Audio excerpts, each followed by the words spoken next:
Hello everyone, I'm gonna teach you how to draw or memorize the unit circle. Okay, so let's just go make a circle real quick. Right, like that should be good enough. Alright, cool. So, let's see. The unit circle is split into quadrants, so we're gonna have 4 parts. Let's make another one. Cool. Okay. So this is our starting point right here. This is going to represent 0 degrees when it starts, okay? So 0 degrees or 0 radians, okay? 0 is our starting point. This, when we rotate this much, that creates a right angle. So now this is 90 degrees, okay? 90 degrees or pi over 2 radians. Now if we go another 90 degrees, we just add 90 degrees to 90, which is 180 degrees. And this is pi radians. So every time we do a quadrant, we're adding by pi over 2 radians or 90 degrees. So 90 degrees, pi over 2, add pi over 2, and we get pi. Add 90 degrees, we get 180 degrees. Add 90 degrees again, and then we get 270 degrees. And add pi over 2 to pi, and that is going to be 3 pi over 2. The way to do that kind of math is really simple. Let's just make pi equal, in this case, 2 pi over 2. And so this is just, we're just rewriting pi right here. And when we rewrite it, we do 2 pi over 2 plus the pi over 2. So then our denominator is the same. So it's just 1 pi over 2, right? So just 1 plus 2 is equal to 3 pi over 2. And that's how we get that 3 pi over 2 right there. So now that we got that out of the way, and that should have just been a little refresher for you guys. And then, right, so we rotated that much. And now when we rotate back, that's a full rotation. You guys should know that a full rotation is 360 degrees, which is just 2 pi. As we add pi over 2 again, you guys should also just know, hopefully, that a full rotation is 2 pi radians. And therefore, you just do half of a rotation, it's pi radians, half of that rotation is pi over 2 radians, and that's how you can also understand that each increment for quadrants is pi over 2. So now, what we need to understand is that there are 3 lines essentially. So one is going to be straight down the middle. That's probably not exactly in the middle, but it's, for theoretical purposes, it is. It's supposed to be straight down the middle. This angle right here is 45 degrees, right? So this is a 45 degree angle, which is going to be pi over 4. Okay, so pi over 4 or 45 degrees. But usually on the unit circle, we focus more on the radians. So this here is pi over 4, and okay, actually, let's just create the other lines. So then we have this line, and then we're gonna have another one here, right around there. So basically 3. This is a 30 degree angle right here. So this is 30.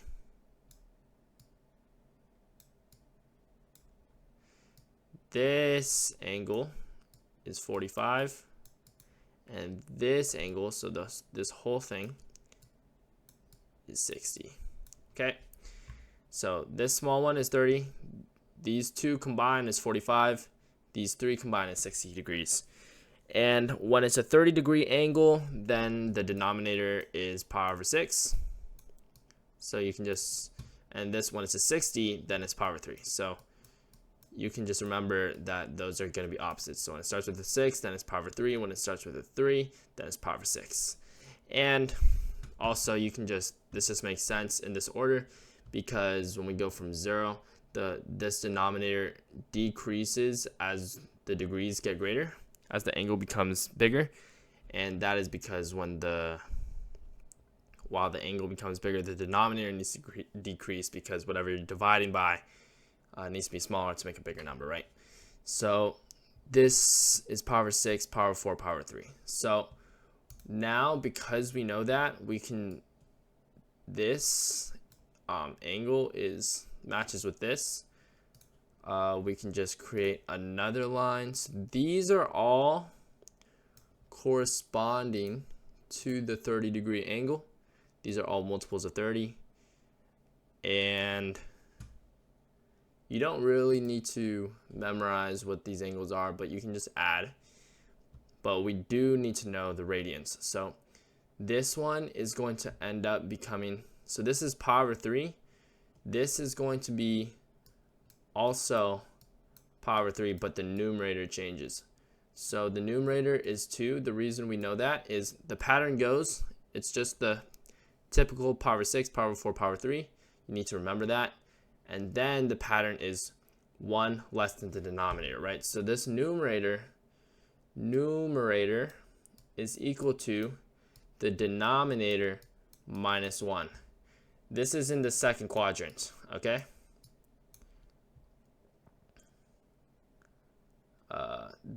Sorry, the parentheses make it confusing. It's not multiplied by 2. This is the second quadrant.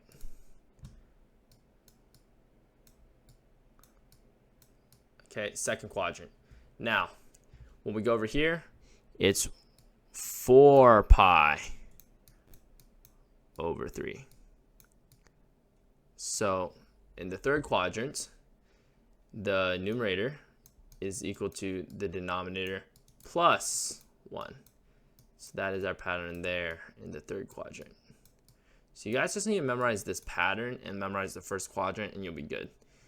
And then for our fourth quadrant, this one's a little bit more confusing, but our numerator is going to be 2 times the denominator minus 1.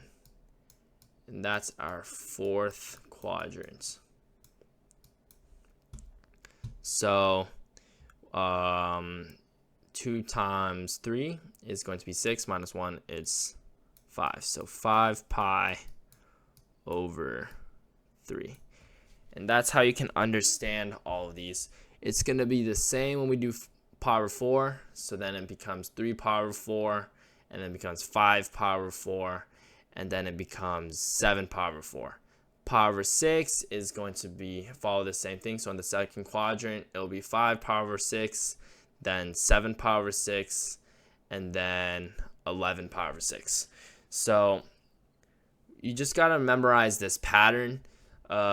A way that you can kind of understand the pattern is that pi, right, can be, say we use the denominator 3, pi can be rewritten as 3 pi over 3. And when we see that, we can see that when we're rotating this way, we haven't yet reached pi when we're at 2 pi over 3, right? This 2 pi over 3 comes before pi, which means that this angle right here is less than this angle, right? I'm sure you guys can see that. So this radian value needs to be less than 3 pi over 3, which is why it's one less. So it's 2 pi over 3. 2 pi over 3 is less than the 3 pi over 3. Now, when we go all the way over here, this angle is greater than this angle, which is why we add the 1. So it's 4 pi over 3. And this 2 pi can be written as 6 pi over 3. Because simplified, that's just 2 pi. So when we go here, we haven't yet reached the full rotation. So it's not yet 6 pi over 3. But that's why we subtract 1 from it, and it's 5 pi over 3, right? And it's the same goes for all the pi over 4 and the pi over 6. So now we understand that much. Now what we have to know is the actual coordinates, and I'll teach you guys the pattern for these coordinates as well. So I'm going to erase this right here. And this, at 0 degree mark, we're going all the way to the right. So the x-axis, the radius of the circle is 1. The x-coordinate is 1. Now, there's no y movement, so it's 0. Over here, we're going all the way as far as we can y, but there's no x movement. So this just becomes 0, 1. It's like a graph. This, we're going left all the way, so it's -1. There's no y movement, so it's 0. And this, there's no x movement, so x coordinate is 0, but y, we're going down 1, so it's negative. So it's just like on a graph. Okay? Sorry, that's not a 9. That should be a parenthesis. Let me make that better. And so now those are our big coordinates, but these ones never reach 1 because it is technically also the radius of the circle, but really what we have to think about is, imagine this being a square. So this reaches the edge of the square. This reaches the edge of the square, which is 1. But these points do not reach the edge of this square. So these legs are actually shorter than this. So on the unit circle, when we come to the points, we basically have this kind of pattern where you'll see the use of 1/2. You'll see √2 over 2, and then you'll see √3 over 2. So what you have to know that this is actually √1 over 2. The reason why is because the square root of 1 is equal to 1. So they're just simplifying it. So whenever you see 1/2, think about it in terms of √1 over 2. When you think about it in terms of √1 over 2, the only difference between this and this term is the numerator 1, 2, and 3. So really, this can be simplified and just think about it as 1, 2, and 3. Now, if we create triangles out of this x, this horizontal leg, is way bigger than this vertical leg, right? So because of that, we can say this is the biggest the leg will be. So this x coordinate must correspond to the 3. And this is the smallest that can be. So that's the y coordinate is the 1. So you don't actually make it, for example, 3, 1. You would make it √3 over 2 and then comma √1 over 2, which is just simplified as 1/2. So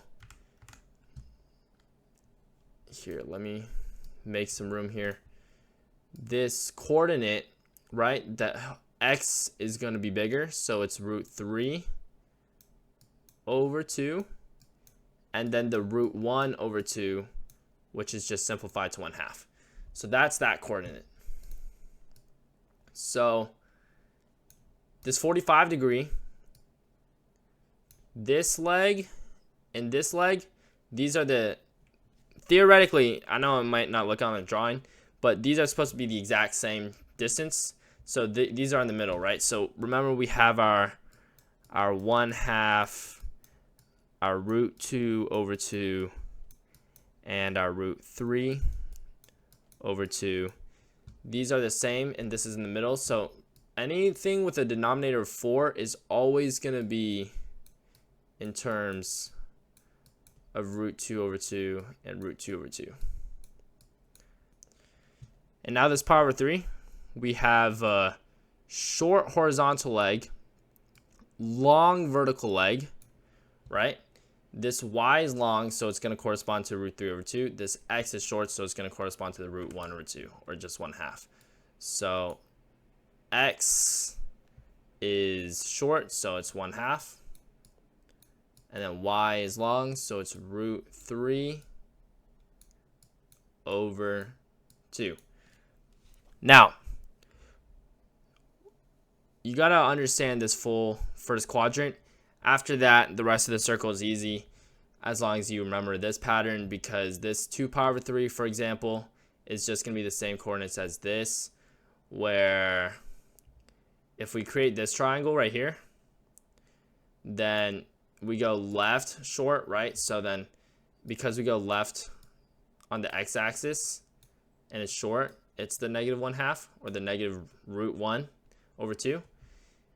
And comma, we're going up the long, so it's root 3 over 2. So basically this length right here is root 3 over 2, and we're going left negative root 1 over 2. So that's how you understand that. And basically when you go around like that, that's how you find all your coordinates, right? If you go left, then it's negative. If you go down, it's negative. So all your points in this quadrant will always be negative x, comma, negative y. In this second quadrant, it will always be in this order, negative x, positive y. And this quadrant, it will always be, we're going to the right, so positive x, but we're going down, so negative y. So really just try to understand that. Look at the unit circle yourself. That's my homework to you guys. Look at an image, just search it up on Google, unit circle, and watch this pattern come into play that I wrote over here. Look at these coordinates, how make these make sense. Watch this video again if you have to. Really understand that 1/2 is root 1 over 2. Understand the degrees, understand the radians, understand power 6, power 4, power 3, power 2. Understand how that corresponds to these 30, 45, 60 degrees. And understand that, understand these big coordinates and understand these smaller coordinates over here too. And how these correspond to all three of these right here.